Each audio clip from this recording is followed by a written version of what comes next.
I've had people rob me. I've had people touch me, try to rape me. I went to the gas station for, I don't know, 5 minutes, and then he got shot. I didn't know what to do. I tried helping multiple people. I've actually saved multiple people from overdosing because I'm Narcan trained. I said somebody must have overdosed or got stabbed because there's police down there. I don't understand it. I don't understand it anymore, really. What, how you put up with life out here? Yeah, how I did it. Really how I did it. Hi everyone, Brandon here with The Periphery. Allow me to introduce you to Briana. Briana reached out to me this past winter after seeing some of my stories about people living out on the streets. Now, I didn't know who this person was. I didn't know her story, her age, anything. Turned out Briana is only 17 years old. And she had a short but very impactful period of her life living out on the streets. In fact, she may have recognized some of the people in my stories, being a resident of the Twin Cities herself. And she said, I'd like to come out and join you when you go out there. So for a couple of Saturdays this past spring, her dad drove her down to Minneapolis, and she and I walked to a couple of these encampments, talked to some of the folks living there, seeing how they were doing, what they needed. But then we soon realized that a really great way Briana can help is by sharing her own story, because it's rare that I actually meet someone who got out of that lifestyle and seemed to be doing okay. So on one Saturday, she came down and we hopped in my car and we drove around. We visited a lot of the different neighborhoods in Minneapolis where homeless folks like to hang out, and there were areas that she used to frequent not too long ago. And while doing so, she shared her story. She shared her story of how she got on the streets, what life was like on the streets, and then how she got off the streets, and how getting pregnant was a big factor in all of that. If I wasn't pregnant, I probably would have been dead by now.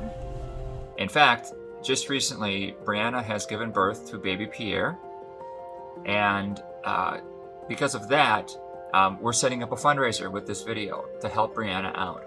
So if you're interested, all funds that are raised to the fundraiser attached to this video will go to Briana, help her raise baby Pierre, and help her in her own journey as she works in advocacy to help those avoid a life that she found herself in not too long ago. So thanks for watching, thanks for caring, and now enjoy the story about Briana from Briana. A lot of people get embarrassed, and I'm like, it's understandable that they get embarrassed. Completely understandable. Were you pretty camera shy and just want to kind of put your head down and not be seen when you were out here? Yeah, a lot of the time I would, I hated it out here. I hated it, but I was used to it. Like, you're risking your life pretty much out here. It's like, there's so many diseases, there's so many, like, you can just get stabbed for, not giving somebody enough drugs, or, it's crazy. Is he mad at me? I don't know. What's up? No, I'm talking to her. Here you are, nigga. Yeah, I'm talking to her. What? I'm talking to her. Here you are, nigga. I'm talking to her. Here you are, nigga. Look out your desk, nigga. Bust your feet out, nigga. Yep, it's ridiculous. All because, I don't know. That's what I was talking about. They get embarrassed or they get mad, so it's a lot of the drugs. The drugs is what's making them do that. They might not be like that when they're off the drugs. When I was out here, a lot of people would look at me differently. They would look at me different, laugh, make fun of me, really. Like, one time I was really, I had shot up and I was, tweaking really bad. Paranoid, crying, and I wanted to go to the hospital, and this lady, she just told me, get away from me, you're literally high, I'm not gonna give you money. I'm like, I don't want money. And then just put me down about it. She was at a train station. And you asked her for help directly? I had asked her, I said, can I please use your phone? I gotta call my dad, or, you know, I think I was trying to go to the hospital too. And I had no other phone. I had no phone, no clothes, nothing. I would itch a lot too. Not like the bugs, but I would itch constantly. So then they admitted you? Yeah, they had admitted me for like a night, and they released me. This was like May, end of May going into June. Of just last year. So not even a year ago. I know it's a naive question, but so why did you live out here if it was so horrible? Because I was embarrassed to go do drugs at home. My parents they knew that I did drugs, but they didn't know how much of it I did. I've brought drugs home before. They'd find it and get, you know, really upset. But then I would feel horrible too. So it was just easier to stay outside the whole time. Yeah. And especially like at the beginning, I couldn't control my high. At the beginning I was using meth, and then throughout it moved to meth, coke. I went from shooting to smoking, snorting, bumping, whatever. It just really depends on who I got it from. I know both of them back there too. At the bus stop. So I got hooked on drugs in August like 16th or 17th of 2021. Why do you know the date so specifically? Because I had ran away from home that day. I took my mom's car. And I ran to Minneapolis. I was in a juvenile detention center, and I got on like a furlough because I was in a program for it. They let me go for the weekend, and I stole the car, drove to Minneapolis. I don't know why I drove to Minneapolis. I just chose to go to Minneapolis. And then that same day I got hooked. Because you found someone to supply you? Yeah, I found somebody, like, because I didn't know anybody. He was the first person I met. We went into this bathroom, and he's like, well, just come in here because I can't, you can't be out here waiting. They're going to think you're doing something. I was hanging out with him. That's all it was. There was no intentions on doing drugs. I was tired. I told him I was tired, like, and it was like 12 a.m., 1 a.m. And you started talking to a stranger? Like, he was gonna help me get around when the buses were running still. I think they were running a little bit later than the time that they stopped. He was gonna get me on the bus. He was gonna get me to a spot, and then he decided to get high. He went in the bathroom. He got high. I didn't know what he was doing. I was like, "What is that?" He called it Go Fast or G or something, and then he was like, "Well, I do this. You don't have to. I'm not going to force it on you, but it's going to make you feel good. It's going to have you awake. Like, you're not going to be falling asleep." Where were you headed? What was your plan? To get on the bus and do what? Just get on the bus and go downtown, really just there was really just no intention, yeah. Okay, you weren't going to skip town. You were going to stick around the city. Yeah. Okay. So then you got high, and that was the start of it? Yep, that was the start. So the whole week, it was the same thing. I was getting high. I was either smoking or shooting it. And they found me. The police found me. And they brought me to the juvenile detention. I don't remember any of the intake. I don't remember anything. All I remember is they brought me to HCMC to get medically cleared. And that was that, really. Because there was a missing child alert? There's a missing person. Not even 2-3 weeks into being home, I went back and got high. I would think about it the whole time. Think about me being out there and remembering everything that happened. And it was attractive. You wanted to go back to it. I wanted to go back to it. because you got high and it felt good, or because you enjoyed yourself, like the people were fun to hang out with? And it was it was really the drugs. I mean, some of the people were cool, but some of them were just downright rude. But yes, it was more so the drugs. I mean, I was touching meth, everything. Someone must have overdosed. say it again. I said somebody must have overdosed or got stabbed, because there's police down there, and they usually bring fire trucks, ambulances when somebody overdoses or somebody gets stabbed, you know. But that's I think I had overdosed one time here too, up on the train. It's just the worst feeling, really.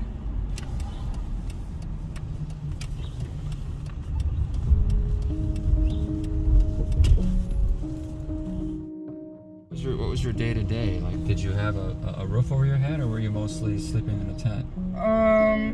Sometimes I had a roof over my head. Sometimes I was sleeping in a tent. Sometimes I would just sleep in a park. Like, you know, I had to steal. I've stolen out of Target here. I've stolen out of the liquor store down there.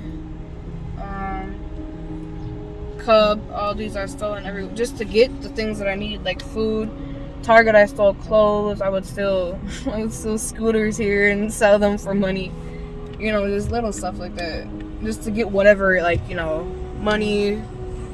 Just to get through the days, through the week.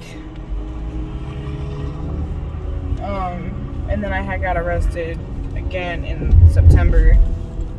I got caught in Rosedale. That was really the whole summer. That's what had happened the whole summer. So, I had got caught at Rosedale for stealing. I had shoplifted like a whole bunch of, like, $600 worth of food, not food, clothes, bags and stuff like that. And then I got caught with that. They had found meth, and then they had found paraphernalia too.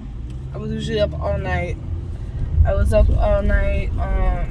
You know, you have to watch yourself, really. Did people rob you? I've had people rob me. I've had people touch me, try to rape me. You know, everything possible, even down here. Like, it's crazy down here. It was never like this. Like, it just wasn't like this when I was out here. Well, like, that was just a few months ago. Yeah, just a few months ago I was out here. It was never this bad. Like, you know, you'll get shot, stabbed, anything possible. They just had a shooting at that bus stop. So in a way, do you feel like you got out just in time? Yes, I was happy because I found out I was pregnant. That new fentanyl came out. The Gray Death Head came out. Gray Death Head? Yeah, that's the Narcan resistant one. Why are people using it? If it's Narcan resistant, or is or they don't know it's Narcan resistant? They know it's Narcan resistant. It's gray. You know, they have multiple different colors of this shit. So they know it's Narcan resistant and they use it anyway. Yeah, I'm pretty sure you get a better high off of it. There's different fillers. There's different ingredients in it. Did you meet the father of your child out here? Yeah, he was the first person. He was back to when I first started coming out here when I stole my mom's car. That same person I met, I got pregnant by him. The guy you just met and said, "Hey, I'm gonna do this in here. You don't have to, but I'm gonna do it." Yeah, that's the guy. That's the same person I had met that I got pregnant by in August. Later on. Yeah, later on. It wasn't the same time, but no. I've talked to him. I've tried telling him, like, listen, this is your kid. I'm trying to tell you. He denies it. I mean, he's still out here. He just had an apartment, and then I think he got it evicted. because he wasn't paying rent, and he had asked me to pay rent for him and asked me to give him money. Like, I'm done trying to help him. He doesn't help me with money. He doesn't help me with anything. Were you a couple for a while? Not even. We were just friends. Just friends, that was it. Or somebody who, you know, you would get high with. My best friend, actually, he's like a brother to me. He OD'd and he died out here. He got shot while he was, like, overdosing. Like, or he was smoking the shit and then he, whatever. Like, he got shot in his arm and he had overdosed at the same time. He was, like, still smoking the shit while he had got shot. That was hard. And I went to the gas station for, I don't know, 5 minutes, and then he had got shot. I didn't know what to do. I was nervous. I freaked out. I cried. So when you came out of the gas station, he had just gotten shot? He had just gotten shot. It's fucked up, really. Well, why? He wasn't from here. He was from Atlanta. He was from Georgia, and I guess he had gotten into it with a couple people out here. For fuck knows why. I don't know. I didn't ask him. Like, he just told me, like, you know, there's some shit going down, you know. If I get hurt, I get hurt. It's fine. Like, he just said, I'll just get my, you know, as he called it, like, his lick back. He'll get his revenge or whatever. Like, and, you know, you would think it would have just been, it wouldn't have gone down to, you know, I'm going to shoot you and kill you. But it did. And he was opposite. He was in the opposite gang as these other people.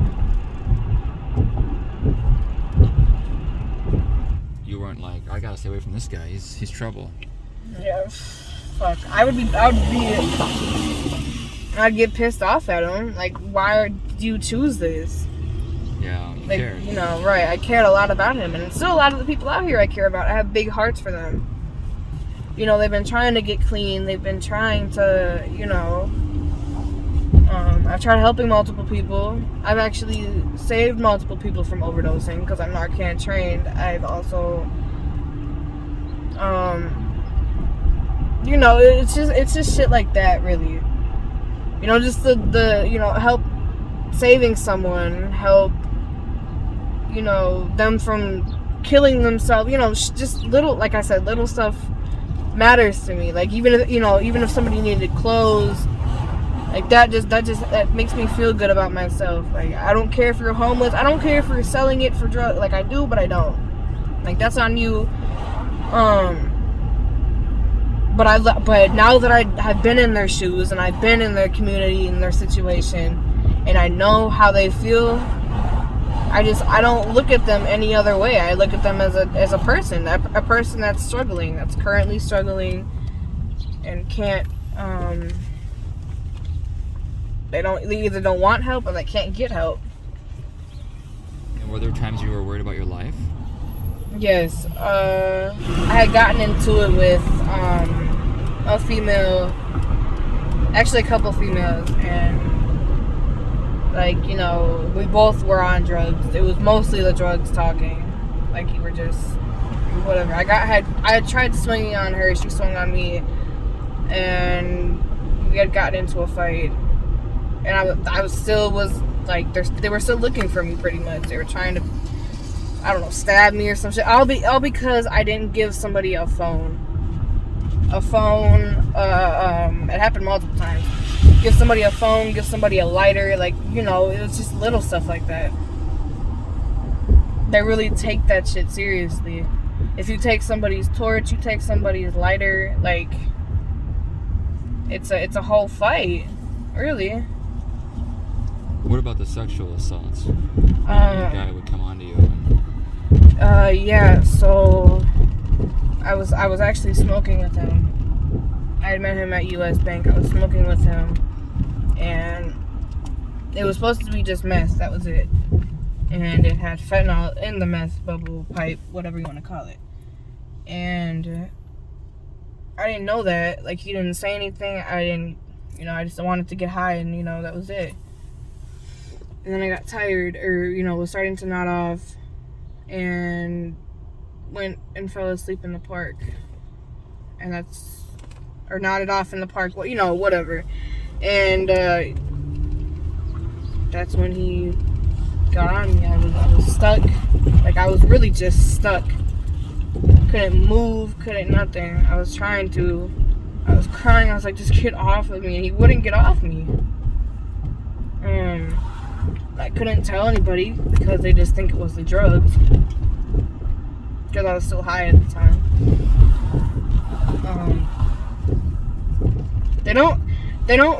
The police, they don't really do anything about that. Unless it has, physical, like, if you have evidence of it. Which I didn't really have evidence of it. He was smart enough. Then when I confronted him about it, he just smiles about it. And he'll just smile and laugh and walk away. Like, I screamed at him. I screamed at him and was like, why would you do that? Like, you have daughters your own self. I know you do because I've talked to you before. I've talked to you. I know people who know you. And that was it, really. He didn't really respond to you confronting him? No, he didn't. He didn't care. Like, that's really all it was. Did you try to press charges? No. File a report? I tried filing a report. You can't do shit about that either. So what finally did it? What happened in later that summer or fall of last year where it got you off the street? I had gotten pregnant. It's what kind of got me off the street. It kind of got me off the drugs. I was struggling at the beginning. When I found out I was pregnant, I was 6 weeks. I didn't know I was pregnant. I didn't think anything of it. And then when they told me, I was like, oh shit, like that's crazy. And it just blew me away ever since. I was just like, really? I was nervous. I was gonna not make it out here, really. If I wasn't pregnant, I probably would have been dead by now. No bullshit.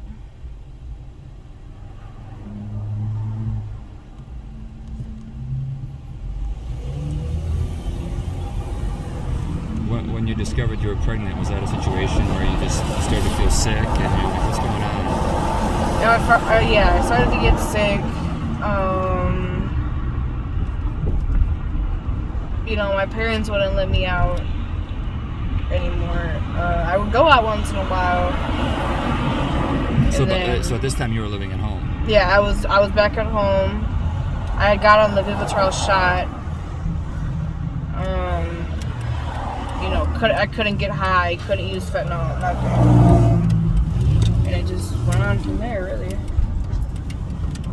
I haven't touched the shit since September. So you were on the road to recovery anyway. Yeah. And then you learned you were pregnant while that happened.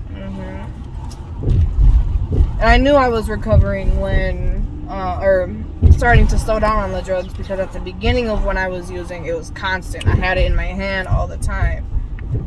And then I stopped, it was like a day. Like, I would stop for a day, not use for a day.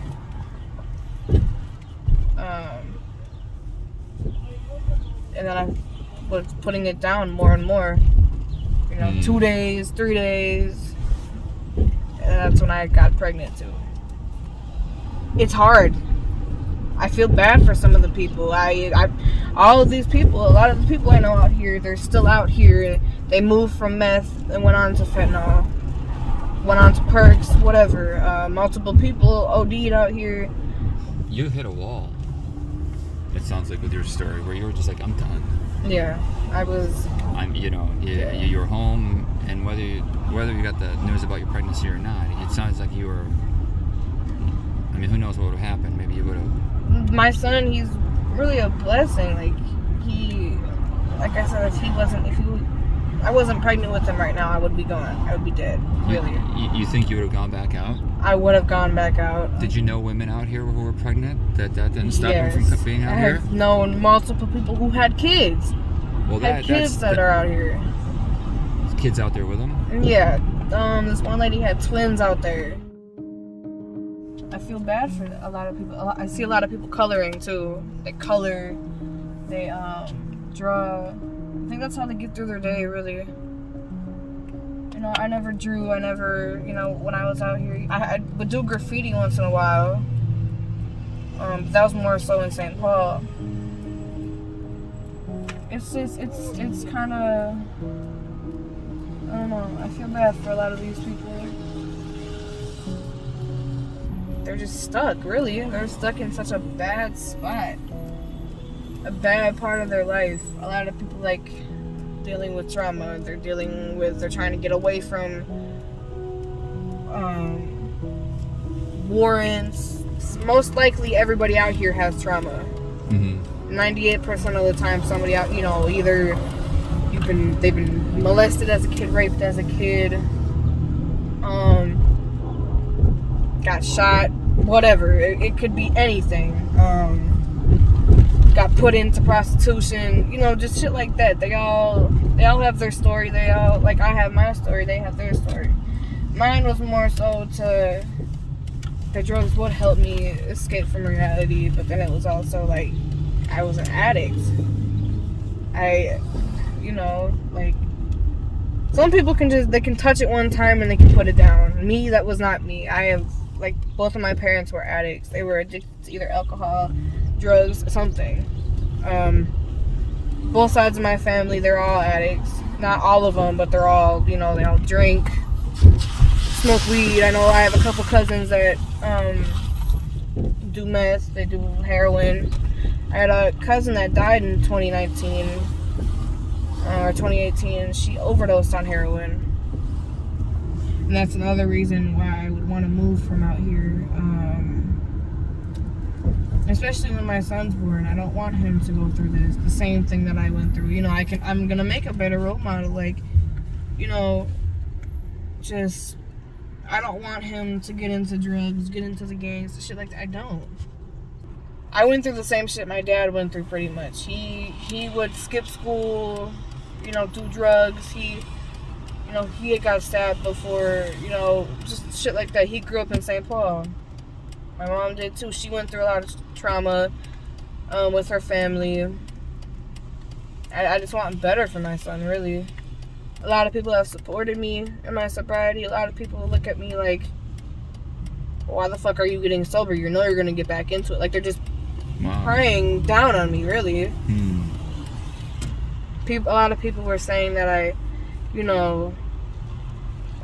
were fucked up out there, so what makes you think you're not gonna get back on the shit? These are people that are still out here too. They're hating. And I said, I told them, I said, well, what would be the point of you hating on me? Wouldn't you want me to succeed? You were just telling me you wanted me to go home, you didn't want me to be out here.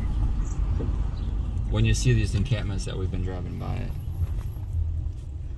what's your desire to do? What's your action desire? Well, they already have the housing people come out. They'll come out, give you clothes, give you whatever, food, ask you if you want housing. It's more so better places to sleep or something heated for them. Something that, Canada has that. They have safe spots where you can use drugs. They'll give you proper amounts of drug, that doesn't have fentanyl in it. I wish there was, they're handing out these needles, these foils, straws, lighters, but they're not. Do you think that's a good idea? It is to help prevent HIV, AIDS, whatever, but you're just feeding it into, you're just feeding their addiction. They'd have to want help. You can't really force somebody to get help. How do you help someone want to help?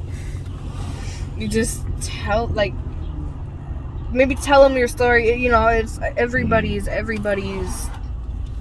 different on how they'll take it. Once the baby's born, what's your plan? I'll be staying here in Minnesota or in Wisconsin until I get more money saved up, and then move. That's it. That's really the only answer. It was like, I wanted to stay here, but now seeing how it is and how dangerous it is, like, I'm not gonna stay here.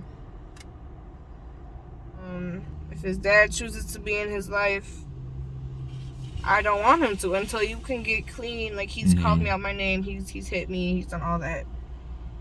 And until you can change your ways and take care of your other kids that you have, then that's a start.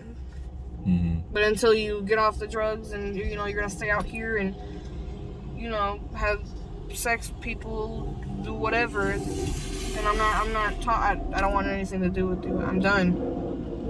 Well, thanks for sharing your story. You're welcome. That's hard. It really was. I almost teared up a couple times, but... Well, that would be normal. Yeah. I don't understand it. I don't understand it anymore, really. What, how you put up with life out here? Yeah, how I did it. Really how I did it.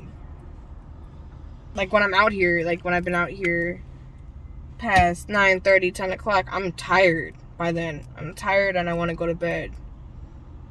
Now that I'm not on the drugs and I'm not up doing stuff constantly, you know, it's just different. So I'm thankful for being home, being in a warm spot, having somewhere to eat, shower, you know, hygiene, all types of stuff. I was thinking, like, the first time she ran away, I thought it was over with. You know, this scared her, this scared me, it scared her mom. But I don't think she realizes how much she really hurts me and her mom.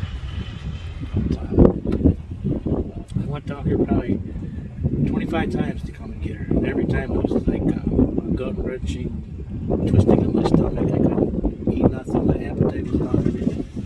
But, you know, the times are getting better now that she's, you know, on this Vivitrol. Did you find her each of those 25 times? Every time. Every time. Either was it at the HCMC, Regions. Oh, because you'd get a call because she was in the hospital. Yeah. Or we'd call the hospitals, and they couldn't tell you exactly if she's there, but they'll let her know that we called. And that's frustrating also. But a couple of times, I want to say probably 18 out of the 25 times, she actually called me to come, you know, Dad, come get me. I want you to pick me up. And she would give me an address, and I'd come right down and pick her up. But it's so frustrating. I'm talking 3 in the morning, 4 in the morning, you know, anytime during the day, and I'm answering my phone every time. So were you just on pins and needles when you were at home and she wasn't there? Exactly. Anytime anybody would call, I'd have to answer. It's very frustrating that, you know, you can't really control your kid. You can't physically, you know, chain them up and shit. All you can do is listen for them, and hopefully they don't leave, you know. And everybody told me, you know, she's going to do it again. She's a habitual runner, you know. And it's hard to believe that she would go through it again.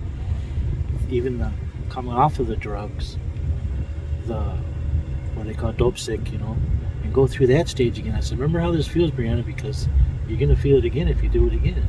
It was scary, you know, it was heart-wrenching, and, you know, now I think she's noticing that, you know, it does hurt us. Yeah. You know? And, yeah, it's getting better, you know, a lot better. You must be, because you struggled with addiction yourself. Oh, yeah, alcohol. Yeah. So to see her clean up at her age, like, you must feel like some real pride. I wish I would. Yeah. When I was, you know, 18, shit, I could have paid for a house for all the PWIs and everything I got. And you didn't have the kind of drugs that she had to face out on the street. Oh, not at all like this stuff. So easily accessible, you know. It's everywhere around here. And I think a lot of it is the kids that have been gone through trauma and their parents are divorced, and, you know, maybe even, you know, stuff that's gone crazy at the house where they're behind on bills and can't pay the rent, can't feed the kids. they just want to bail, you know, and that's their way of bailing, is just go out on the street and they don't got no responsibilities. It's like, this is the life, you know. Some people, you know, glorify it. You two, in your relationship, is there a kind of a closeness there now that wasn't there before? Oh, we've always been close. Yeah. Me and my mom, it got a lot better. Yeah, with her mom, it did a lot better. Proud of her. Everybody is, you know. She's tired of hearing it, you know, but she's very humble. Are you? Yeah, I'm tired. Not tired. It's more so just I hear it a lot. It's kind of getting old, but I appreciate it. So I'm not. You know, Do you believe it? Yeah. Like you know what you did is pretty special. Yeah. Yeah. Now you want to turn right around and help people who are. Because I've experienced it, so you know, it's like I've been in those shoes. So let me help you. Like help me help you. Like you know, I'm gonna help you out. And it's even the little things too, like being thankful that I wake up in the morning. Because I wake up whenever. Because I wouldn't have woke up by now. I would have probably been gone fucking 2-3 months ago. You know, I really just think about that too, and I take that into appreciation. You know, it was one bad chapter, one bad part of my life, and I can move on from it.